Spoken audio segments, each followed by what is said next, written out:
नुकत्याच झालेल्या लोकसभा निवडणुकीच्या कामकाजाचा अतिरिक्त भत्ता मिळावा म्हणून जिल्ह्यातील तलाठ्याने 2 दिवसांपासून कामबंद आंदोलन सुरू केल्यामुळे शेतकऱ्यांची अनेक कामे अडली आहेत. लोकसभा निवडणुकीनंतर विधानसभा निवडणूकही झाली, पण लोकसभा निवडणुकीचे कामकाज केलेल्या महसूल कर्मचाऱ्यांना अतिरिक्त भत्ता देण्यात आलेला नाही. हा भत्ता तात्काळ कर्मचाऱ्यांना वितरित करावा, तलाठ्यांना लॅपटॉप, स्कॅनर आणि प्रिंटर द्यावा, साझा पुनर्रचनेनुसार साझा फोड करणे यासह ग्राम महसूल अधिकारी यांची सेवा ज्येष्ठता यादी प्रसिद्ध करावी आदी प्रमुख मागण्यांसाठी ग्राम महसूल अधिकारी आणि मंडल अधिकाऱ्यांनी गेल्या 2 दिवसांपासून कामबंद आंदोलन सुरू केले आहे. उत्तर सोलापूर तालुक्यातील सर्व तलाठी व मंडल अधिकारी कामबंद आंदोलन करत आहेत. आपल्या मागण्यांचे निवेदन त्यांनी तहसीलदार निलेश पाटील यांना दिले. उत्तर सोलापूर ग्राम महसूल अधिकारी संघटनेचे अध्यक्ष अमोल शिंदे, मिलिंद पाटील, प्रवीण जारपाल, पांडुरंग हिवरकर, वर्षा थोरात, अनिता कदम, आरती देशमुख, वैष्णवी कोथिंबिरे यांच्या नेतृत्वाखाली हे निवेदन देण्यात आले. संघटनेचे सल्लागार संतोष कांबळे, दत्ता कुमार लाळे, संघटक असलम शेख, दीपक कावळे, देवराज गायकवाड, मुशीर हकीम, विठ्ठल केरे, जनार्दन गडते, महमूद काझी, मिथाली चौगुले, दामा मॅडम, रविराज भूमकर, अशोक राठोड यांच्यासह सर्व ग्राम महसूल अधिकारी आणि मंडल अधिकारी उपस्थित होते.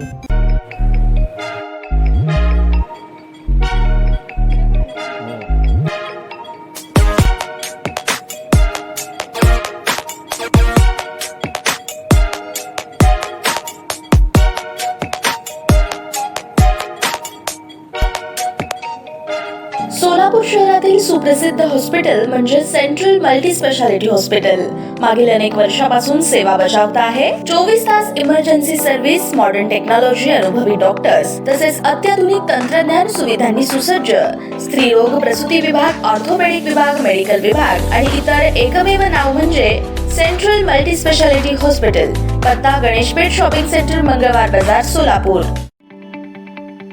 ताज्या बातम्या पाहण्यासाठी प्राईम महाराष्ट्र न्यूज चॅनलला सबस्क्राईब करा.